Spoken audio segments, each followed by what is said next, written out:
After a few weeks off, we're back here in WrestleRants. I'm Graham Giuseppe Matthews. Thank you for joining us. And like I've said in past videos in recent days, my laptop was down for a couple of weeks. Finally got a new one up and running, so we are back here on track with the WrestleRant videos. So to get back on track with my schedule and all the videos that I plan to upload in the month of November on my Survivor Series reviews, I'm going to be putting up a few episodes a day of WrestleRant. Probably today you might see some other reviews for early Survivor Series shows, as well as on Tuesday, maybe on Wednesday and Thursday too. So be on the lookout for those episodes in the days to come in regards to my reviews of early Survivor Series shows, just so we can get back on track as the rest of the month goes on. But before we get into Survivor Series, I want to wrap up my No Mercy reviews with my review of No Mercy 2008. Now, this is one of those pay-per-views that I was a fan for. I started watching in April of 2008. This was October of that same year, but I never saw the show. Very weird. It's been 7 years since the show happened. Never saw it on DVD, online, on the network until just recently. So breaking down the show, the opening match for the ECW Championship, Matt Hardy defending against Mark Henry. Pretty good match, pretty basic for what it was. You know, the champion gets his rematch after Matt Hardy won the belt in the Unforgiven, the first ever ECW Championship Scramble match at Unforgiven 1 month prior. They did the rematch, fine match. Matt Hardy got a better match out of Mark Henry than I ever thought he would. And that was pretty much it. It was a pretty basic bout. Matt Hardy picks up the win clean, still your ECW champion, and Matt Hardy moves on to defend that championship against other challengers. So a fine opener, really nothing much to it other than that. After that, for the Women's Championship, we had Beth Phoenix defending the title against Candice Michelle. And oddly enough, a rematch from the year prior on the two faced off, where Beth Phoenix picked up her first ever Women's Championship when she beat none other than Candice Michelle. This match was a little bit better than that one, not too much better. Candice Michelle, it was weird. Maybe it was just me watching these shows back to back, and I know she had some time off, and she got hurt shortly after that match with Beth in late 2007. She was out for a couple of weeks, I think. And for the better part of the year in 2008, she came back in November, or rather that summer or whatever, and she contended for the title against Beth Phoenix. But she didn't look as in shape as she was the year prior. Not to say that she wasn't beautiful; she was still gorgeous. But I don't know. She might have put on a few pounds or whatever. I know she was pregnant around that time. I don't know if she was pregnant at the time of this match or the early stages. I'm not exactly sure. But I do know that she had a baby, I think, the following year. But still, it was a fine match, not really as good as their Unforgiven 07 match, but still, it was good for what it was, and Beth Phoenix still the women's champion with some help from Santina Marella doing the whole Glamorella thing at that time that helped her retain that title. So after that, we had Rey Mysterio versus Kane, and a surprisingly good match. I was very surprised how good this match was, how well these two worked together. I remember the feud, and it really wasn't over anything. I know a lot of people were excited when Kane started carrying around that burlap sack in the summer of 2008, and he was saying, is he dead or alive? Is he dead or alive? And everyone speculated, and obviously, logically enough, that what was inside the case was none other than his old mask. But instead, it was Rey Mysterio's mask, and Rey Mysterio came back that September. That kicked off the feud, and that was really all that the feud was about, to my memory. Maybe there was more to it other than that, but still, again, I don't remember the feud being that great. I remember the match they had on Raw, that Falls Count Anywhere, no disqualification match, I think it was, on Raw that November, which was good, and they had a pretty good Cyber Sunday match, too, a couple weeks later. But I don't remember anything about this match because I never saw it before now. But I thought it was a really good match. They worked well together.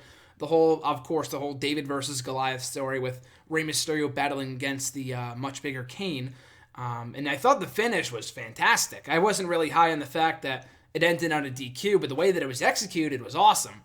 Kane was on the outside. You didn't really see the chair in his hand. Rey Mysterio leaps from like the top rope or something, from the top turnbuckle. And as he's coming down, Kane smashes him with a steel chair right to the gut. It was an amazing spot.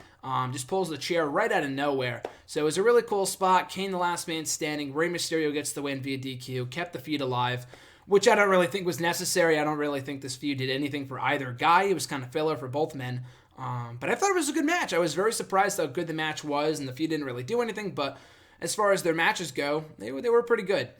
This being one of them. So after that, in a number one contenders match for the World Heavyweight Championship, Batista taking on JBL in a very shockingly short match. As surprisingly good as the other one was, this one was surprisingly short. At only 5 minutes, this match was, I think, with the exception of the women's title match, the shortest match in the entire show. And I mean, granted, no titles were on the line or anything like that, but considering what was at stake, a future shot at the World Heavyweight Championship between two of Raw's biggest stars in JBL and Batista, you would think it would have gotten more time. I'm glad it didn't. I mean, they didn't really have, their 05 matches were good. They weren't great. I thought they were good. This match wasn't really anything special. I was just shocked it ended as quickly and decisively as it did. Batista went over in 5 minutes, walked out, the new number one contender to the title. JBL afterwards cut a promo on the city or something like that after he had lost. Crime Time came out and I think trashed his limo or they stole it or something like that. So typical Crime Time, but I can't even call the match bad because I don't think I was really expecting anything more than that. And I was kind of worried after watching it that had they gone any longer, it would have dragged on, it would have been boring. So they saved us from that. They kept it short and sweet. The right person went over. And they did a little fun thing afterwards with Crime Time and JBL, who were on and off feuding. I'm pretty sure Crime Time had already long past moved JBL after they had feuded briefly for that summer when they were aligned with John Cena. But still, I was surprised that this match was as decisive and as short as it was. And for all the right reasons. I wasn't really hoping for it to be longer because I didn't really think they could produce a better match than this. So, good stuff. So after that, we had the Big Show versus The Undertaker, which unfortunately was not cut short. A dreadfully boring match. And this was around the time, I think, correct me if I'm wrong, but I'm pretty sure this was around the time that Big Show started introducing the knockout punch. And I know he kind of teased doing it around WrestleMania that year time. Around WrestleMania time that year when he was feuding with Floyd Money Mayweather, of course, the knockout punch, a boxer. But I don't really think he introduced it as a move. Maybe he brought it in before that. I'm not exactly sure. But I know he used it to knock out Undertaker a few times during the course of their feud in late 2008. But I guess they did it just to give Undertaker something to do before WrestleMania. He was involved in a lot of filler stuff when he came back from his hiatus. He beat Edge at SummerSlam. They didn't really do much with him. He had a segment at Unforgiven. These 3 matches with Big Show, this show, Cyber Sunday, and Survivor Series. Don't think he was at Armageddon. He had taken some time off. He had like a steel cage match on SmackDown with Big Show again. And he really did nothing on the road to WrestleMania other than feud with Shawn Michaels. I mean, by that I mean he wasn't really involved in the title chase or Royal Rumble. He might have been in the chamber, but I digress. The point I'm trying to make is that this feud kind of screamed filler. I didn't really think I really had any feelings toward it at that time, but watching it back, it's like, why? I mean, these two are the biggest... legitimately speaking, the 2 biggest stars in the SmackDown brand in terms of size. I'm talking not star power here. Undertaker is, but not so much Big Show. But you put 2 of the biggest, slowest, and most plotting superstars in one feud together for 3 months. For 3 months they feuded from Unforgiven to that aforementioned steel cage match that I just talked about in early December on SmackDown. So the matches weren't really that good. I thought the Cyber Sunday one, I think it was Last Man Standing, was as good as it possibly could have been. The casket match at Survivor Series was total poop. Didn't care about that. And this one I didn't really care about either. 10 minutes long, just basically punch, kick. That's all it was. Big Show knocks out Undertaker. Referee stops the match, and Big Show wins technically clean. So they put over Big Show as this newly turned heel. I mean, he'd already turned like a million times before this. Not like it matters, but I guess he got the upper hand early on in the feud, which was good, but I mean, the match I didn't really give 2 shits about at all because it was very, very boring, and these two have never had good chemistry with one another. The steel cage match, to my memory, was decent. So was the Cyber Sunday match. The casket match wasn't really anything too great, but I was just surprised they had as many matches as they did. 4 matches on SmackDown, and then the 3 on pay-per-view for a feud that wasn't really all that great at all, so I was kind of shocked about that. But anyway, decent stuff. Big Show goes over dominantly. So for our first of 2 championship matches, world title matches on this show, Triple H defending against Jeff Hardy, the WWE title on the line. Fantastic match. Coming off of what I thought was all 3 scramble matches at Unforgiven were good, but I thought the one with the WWE title at stake was great. I mean, the constantly changing of the pinfalls, Triple H is WWE champion, Jeff Hardy's WWE champion. It went back and forth for like 10 minutes. Both guys were champion, and I use that with air quotes because they weren't technically champion until the bell had rung and the match was over. But the title had, quote-unquote, changed hands at least 5 or 6 times in that one match between Triple H and Jeff Hardy. So this was a logical route to go after that feud, and Jeff Hardy's chase for the championship continued, and to put up a hell of a fight. People were so ready and so hungry to see him finally win that championship on this show. And, maybe people at that time were thinking, oh, this would have been the right time to do it. Why didn't they put the belt on him? it still meant something when they did it 2 months later at Armageddon. So it's not like they missed the opportunity. They didn't strike while the iron was hot. People were still red hot for Jeff Hardy from '08, I want to say, to when he left in 2009. And this match was no exception. The crowd was solidly behind Jeff Hardy throughout this bout. They were all, Triple H had his fair share of supporters too, and that was kind of the best part about this match. It had a big fight feel to it because there was two of the biggest baby faces, not only on SmackDown at that time, but in the entire WWE. And they put forth a hell of a performance. We had not really seen Big Show, God forbid Big Show, Triple H versus Jeff Hardy too much in the time that we had, in the time leading up to this matchup. We had seen it, of course, the upset when Jeff Hardy beat Triple H for the Intercontinental Championship in 2001. They had that one-off match at Armageddon in 2007, the number one contenders match, the WWE title, which was good.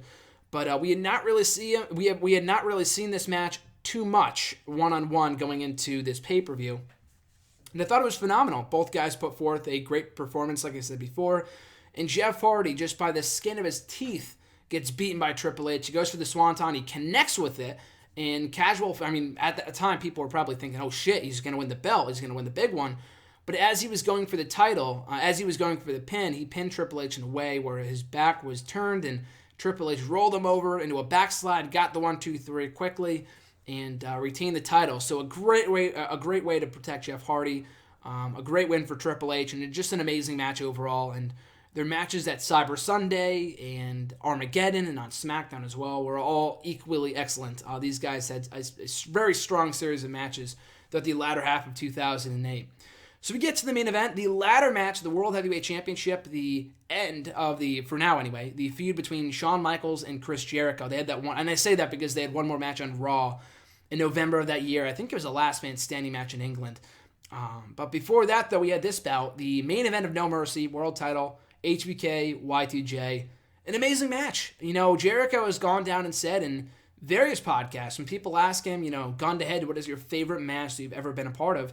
He says this one, and you can't blame him. The match is amazing. After the entire story, the full 6 months they had spent building up this story between Jericho and Shawn Michaels, and Lance Cade was kept out of the action for the most part. He got involved at the end, which made sense because there were no disqualifications. But what I liked about this match was that it was not your typical ladder match, that in the modern era anyway, which are really based around spots. Like, I love the Ziggler-Luke Harper ladder match that we saw at TLC last year. It was brutal. That one was fucking reckless. But still, I thought, ladder matches, including that one nowadays, are just mostly centered around spots, and they're not really centered around a story. And I thought this one had a good mix of both. It had some good spots, but the story was what this match was worth watching for. In addition to the fact that the stipulation made sense. I think Jericho had said going into this matchup that he had been in or had at least won more ladder matches than Shawn Michaels ever had. And Shawn Michaels was widely regarded as the pioneer of the ladder match, dating back to 1995 with Razor Ramon. 1994 WrestleMania 10. So it was the perfect match for these two to blow off their feud in the world championship picture, in the main event of the pay-per-view. It was awesome. Got amazing time in almost 22 minutes. Jericho, I think, broke a tooth off of this or lost a tooth or whatever. His mouth was all bloody by the end of the bout. And Shawn Michaels lost nothing in defeat. They were battling for the belt on top of the ladder. One was hanging on one end, the other was hanging on the other. And it was really just a game of seesaw back and forth. They were tugging at the title, just a tug of war. And just out of nowhere, Jericho, just the better man, just very symbolic of this entire feud, that Jericho took the title, just rips it down. I don't think he hit him over the head with it or anything like that. He just had the title. He was the better man on that night, was Jericho. And he had won, if you look back at the record books, Jericho had won more matches than he lost in that feud against Shawn Michaels. Which goes to show that the babyface does not always have to overcome the heel. That does not always need to be the case. John Cena. But I thought with this feud was so great, and I talked to Jericho about this when I interviewed him earlier this year, but a reason why it was so great was because the heel came out on top. Like, how often do you see that? Especially nowadays. But I thought it was phenomenal. Jericho tugs the title down. He falls down to the mat. Still the World Heavyweight Champion. Just the better man by the skin of his teeth, which were no longer there after they had gotten beaten out by Shawn Michaels in this match. But just a fantastic way of closing out what I thought was a very good show. I don't know if I would give it 5 stars, but the 2 main events were well worth watching alone. The WWE title match, the World Heavyweight Championship match, just were both phenomenal. And maybe I'm just biased because I started watching in 2008, but I feel like '08 does not get its due of being a good year in wrestling, or at least one of the better years in modern memory and recent memory, especially compared to like 2009 and 2010, which had their highlights and low points, had their peaks and valleys. But I thought '08 consistently throughout the entire year was very, very good. They were not yet focusing on new stars other than Jeff Hardy, but for the most part, the matches we did see, Undertaker and Edge, Triple H and Randy Orton, John Cena and Randy Orton, all these matches that we had seen in the latter half of 2008 with Jericho and Michaels, Triple H and Jeff Hardy, and all the other feuds that we would see, Jericho and John Cena, were all amazing. So I thought this year was very underrated in my opinion. But anyway, going back to this pay-per-view, I thought it was very, very good. 2 thumbs up, not just because I grew up in this quote-unquote era in 2008. It brings back fond memories of when I would watch Raws at that period in time. I just thought the show, from a quality standpoint, if you had not seen any of the build-up or anything like that, was still a very good show from an in-ring standpoint. Like I said, the 2 main events, phenomenal. Watch the show for those 2 matches alone. But the undercard isn't bad either. Rey Mysterio and Kane, better than I expected. Big Show and Taker, you can just skip right over that. That was a boring piece of shit. Batista and JBL, exactly what it needed to be. At only 5 minutes long. The women's title match was fine. The ECW title match was good too. So a very good show, and I give it 2 thumbs up. So be sure to check it out on the WWE Network. And that's going to close off my reviews of No Mercy over the entire month of October, and of course bleeding into November due to the circumstances surrounding my computer. But that is it. My reviews of No Mercy, ending with No Mercy 08. Be sure to check out all the other reviews of No Mercy dating back to 1999. Now on that note, we move forward to my reviews of Survivor Series, starting next with Survivor Series 1987. So by the time this video goes up, I might have my other reviews of Survivor Series 87 and 88 already up on the channel. I do have some already Survivor Series shows, reviews already up on the channel from last year, including 90, 96, 97, 98, 2001, and quite a few others as well from last year. But I'm reviewing all the ones I did not cover in my Survivor Series reviews last year. So the better part of the 80s and the 90s will be up in the weeks to come. So like I said, we're so far behind in the schedule because I've yet to post any real WrestleRant videos, with the exception of this one, obviously, in recent weeks. So we're going to have to play a game of catch-up by posting like 3 reviews a day. So there might be already up by the time you listen to this one, so be sure to check those out right here on the channel. So in the meantime, guys, in between time, you can catch me on Twitter at WrestleRant. Find me on Facebook at facebook.com/graham.gsm.matthews. And be sure to give your thoughts on this show, on this review, and anything else down in the comment section below. Be sure to like, comment, like I said, share, and subscribe. All your support is greatly appreciated. So have a great rest of your weekend, guys. I'm Graham GSM Matthews, and I'll catch you folks down the road.